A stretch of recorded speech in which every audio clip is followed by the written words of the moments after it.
दोस्तों, कल्पना कीजिए एक ऐसे देश की जहां की हर दीवार, हर गली और हर इमारत अपने अंदर सदियों पुराने राज छुपाए बैठी हो, जहां के नीले गुंबद सिर्फ खूबसूरत नहीं बल्कि एक भूले हुए साम्राज्य की खामोश गवाही देते हों। एक ऐसा देश जो कभी पूरी दुनिया के व्यापार, ज्ञान और संस्कृति का केंद्र था, लेकिन आज वही देश दुनिया की नजरों से लगभग गायब क्यों है? क्या वजह है कि इतिहास के सबसे ताकतवर शासकों में गिने जाने वाले नाम यहीं से निकले, फिर भी यह जगह आज भी रहस्यों में घिरी हुई है? और आखिर क्यों यहाँ के शहरों को जिंदा इतिहास कहा जाता है? आज हम आपको ले चलेंगे एक ऐसी यात्रा पर जहां हर मोड़ पर मिलेगा एक नया रहस्य, एक नई कहानी और एक ऐसा सच जो शायद आपने पहले कभी नहीं सुना होगा। तो तैयार हो जाइए, क्योंकि आज हम खोलने वाले हैं उज्बेकिस्तान के वो रहस्य जो आपको अंत तक हैरान कर देंगे। उज्बेकिस्तान मध्य एशिया यानी सेंट्रल एशिया के बिल्कुल केंद्र में स्थित एक ऐसा देश है जो देखने में भले शांत लगता हो, लेकिन रणनीतिक रूप से काफी अहम है। यह एक लैंडलॉक देश है, यानी इसका सीधा संपर्क किसी भी समुद्र से नहीं है। इसके चारों ओर मौजूद पड़ोसी देश कजाकिस्तान, तुर्कमेनिस्तान, अफगानिस्तान, तजाकिस्तान और किर्गिस्तान इसे चारों तरफ से घेरते हैं।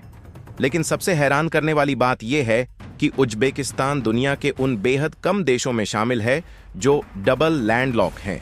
इसका मतलब यह हुआ कि इसके सभी पड़ोसी देश भी समुद्र से जुड़े नहीं हैं। यानी अगर यहां से समुद्र तक पहुंचना हो तो कम से कम 2 देशों को पार करना ही पड़ेगा। दुनिया में ऐसे देशों की गिनती उंगलियों पर की जा सकती है। उज्बेकिस्तान की राजधानी ताशकंद है, जो देश का सबसे बड़ा और आधुनिक शहर भी माना जाता है।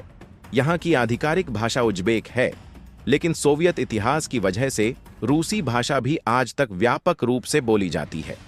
यही कारण है कि इस देश में एशियाई परंपराओं और सोवियत प्रभाव का एक अनोखा मेल देखने को मिलता है। आज भले ही उज्बेकिस्तान दुनिया की सुर्खियों से थोड़ा दूर नजर आता हो, लेकिन एक समय ऐसा भी था जब पूरी दुनिया का व्यापार, ज्ञान और संस्कृति इसी जमीन से होकर गुजरती थी। उज्बेकिस्तान प्राचीन सिल्क रोड का एक अहम केंद्र रहा है। वही सिल्क रोड जिसने चीन को यूरोप से जोड़ने का काम किया और पूर्व और पश्चिम के बीच एक सेतु बनाया। समरकंद, बुखारा और खीवा जैसे शहर सिर्फ साधारण शहर नहीं थे, बल्कि अपने समय के ग्लोबल ट्रेड और नॉलेज हब हुआ करते थे। यहाँ दूर दूर से व्यापारी आते थे, रेशम, मसाले, कीमती पत्थर और सोना लेकर, और साथ ही विचारों, विज्ञान और कला का आदान प्रदान भी होता था। समरकंद खास तौर पर इतना समृद्ध और प्रभावशाली था कि उसे अक्सर सिल्क रोड का ताज कहा जाता था। आज भी वहां की मस्जिदें, मदरसे और नीले गुंबद ये एहसास दिलाते हैं कि ये शहर कभी दुनिया के सबसे ताकतवर केंद्रों में से एक था। उज्बेकिस्तान की यही ऐतिहासिक विरासत इसे सिर्फ एक देश नहीं बल्कि एक चलता फिरता इतिहास बना देती है, जहां हर गली और हर इमारत अपने बीते हुए सुनहरे दौर की कहानी सुनाती है। उज्बेकिस्तान का इतिहास अमीर तिमूर के बिना अधूरा माना जाता है, जिन्हें दुनिया तैमूरलंग के नाम से भी जानती है। 14वीं सदी में उभरने वाले अमीर तिमूर सिर्फ एक राजा नहीं थे, बल्कि एक ऐसे शासक थे जिन्होंने मध्य एशिया की बिखरी ताकतों को जोड़कर एक विशाल और संगठित साम्राज्य खड़ा किया। उन्होंने अपना प्रभाव सेंट्रल एशिया से लेकर मिडिल ईस्ट और इंडियन सबकॉन्टिनेंट तक फैलाया। इतिहास में उनका नाम इसलिए भी दर्ज है क्योंकि उन्होंने उस दौर में राजनीतिक, सैन्य और प्रशासनिक ताकत का एक नया मॉडल पेश किया। 1398 में उनका भारत अभियान, खासकर दिल्ली तक पहुंचना, विश्व इतिहास की बड़ी घटनाओं में गिना जाता है। हालांकि अलग अलग देशों में अमीर तिमूर को अलग नजरिए से देखा जाता है, लेकिन उज्बेकिस्तान में उन्हें एक ऐसे शासक के रूप में याद किया जाता है जिसने इस क्षेत्र को पहचान और सम्मान दिलाया। आज ताशकंद में मौजूद अमीर तिमूर की भव्य प्रतिमा इस बात का प्रतीक है कि उज्बेकिस्तान उन्हें अपनी राष्ट्रीय विरासत और गौरव का हिस्सा मानता है। उनका योगदान केवल युद्धों तक सीमित नहीं था। उन्होंने समरकंद को अपनी राजधानी बनाकर उसे शिक्षा, कला और वास्तुकला का केंद्र बना दिया। यही वजह है कि आज भी समरकंद को उनके सुनहरे द्वार से जोड़ा जाता है। उज्बेकिस्तान की पहचान दूर से ही उसकी नीले रंग की शानदार इमारतों से हो जाती है, यहाँ की मस्जिदें, मदरसे और मकबरे केवल धार्मिक स्थल ही नहीं हैं, बल्कि इस्लामिक आर्किटेक्चर की उच्चतम कला के बेहतरीन उदाहरण माने जाते हैं। समरकंद, बुखारा और खीवा जैसे शहरों में दिखाई देने वाले ये नीले गुंबद खास तौर पर नीली टाइल्स और जटिल ज्यामितीय डिजाइनों से तैयार किए गए हैं। इनका उद्देश्य सिर्फ सुंदरता तक सीमित नहीं था, बल्कि यह नीला रंग आसमान, शांति और आध्यात्मिकता का प्रतीक भी माना जाता था। समरकंद का रेगिस्तान स्क्वायर आज भी दुनिया के सबसे खूबसूरत ऐतिहासिक चौकों में गिना जाता है। इसके 3 विशाल मदरसे इस बात के गवाह हैं कि उज्बेकिस्तान कभी इस्लामिक शिक्षा, गणित, खगोल विज्ञान और दर्शन का एक प्रमुख केंद्र रहा है। यहाँ पढ़ाने वाले विद्वान केवल धार्मिक ज्ञान तक सीमित नहीं थे, बल्कि विज्ञान और तर्क को भी उतनी ही अहमियत दी जाती थी। यही कारण है कि उज्बेकिस्तान की ये भव्य इमारतें आज भी उस दौर की बौद्धिक और सांस्कृतिक ऊंचाई की कहानी बयां करती हैं।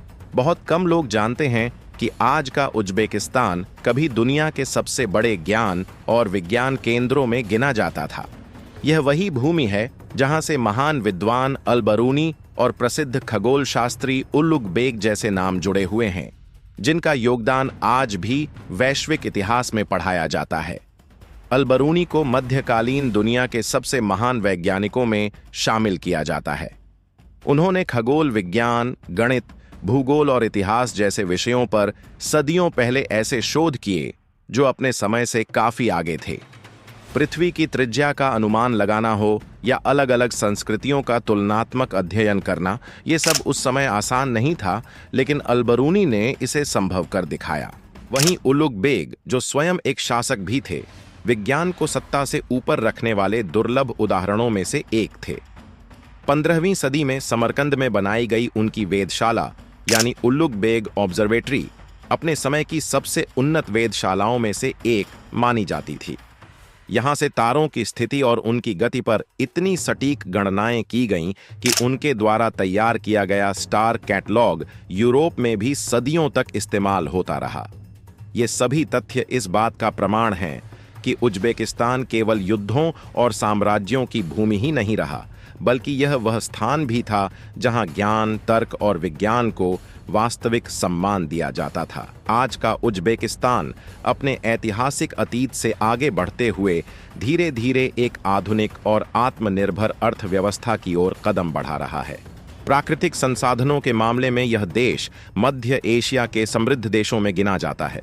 उज्बेकिस्तान दुनिया के प्रमुख गोल्ड प्रोड्यूसर देशों में शामिल है और यहाँ प्राकृतिक गैस के भी बड़े भंडार मौजूद हैं। इसके अलावा कपास यानी कॉटन का उत्पादन लंबे समय से इसकी अर्थव्यवस्था की रीढ़ रहा है। हालांकि हाल के वर्षों में सरकार ने कृषि सुधारों और सस्टेनेबल प्रैक्टिस पर अधिक ध्यान देना शुरू कर दिया है। पिछले कुछ समय में उज्बेकिस्तान ने टूरिज्म और विदेशी निवेश को बढ़ावा देने के लिए कई महत्वपूर्ण कदम उठाए हैं। समरकंद, बुखारा और खीवा जैसे ऐतिहासिक शहरों को अंतर्राष्ट्रीय पर्यटकों के लिए सक्रिय रूप से प्रमोट किया जा रहा है। इसी के तहत वीजा नियमों को भी आसान बनाया गया है ताकि दुनिया भर के लोग बिना ज्यादा औपचारिकताओं के यहाँ की संस्कृति और इतिहास को करीब से जान सकें। आज उज्बेकिस्तान अपनी पुरानी बंद और सीमित छवि से बाहर निकलकर एक ऐसे देश के रूप में उभर रहा है जो अपने समृद्ध अतीत और उज्ज्वल भविष्य दोनों को साथ लेकर आगे बढ़ना चाहता है। उज्बेकिस्तान के लोग अपनी शानदार मेहमान नवाजी के लिए पूरी दुनिया में जाने जाते हैं। यहाँ मेहमान को सिर्फ अतिथि नहीं बल्कि ईश्वर का रूप माना जाता है। अगर आप किसी उज्बेक घर में जाते हैं तो बिना कुछ खिलाए पिलाए आपको जाने नहीं दिया जाएगा।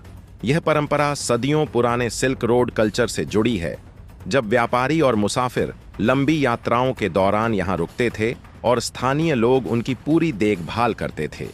यहाँ प्लोव, पिलाव सिर्फ एक खाना नहीं बल्कि एक भावना है। चावल, मांस, गाजर और मसालों से बनने वाली यह डिश शादियों और त्योहारों में खास तौर पर बनाई जाती है। अलग अलग क्षेत्रों में इसे बनाने के तरीके भी अलग होते हैं। इसी वजह से यूनेस्को ने इसे इंटेंजिबल कल्चरल हेरिटेज में शामिल किया है।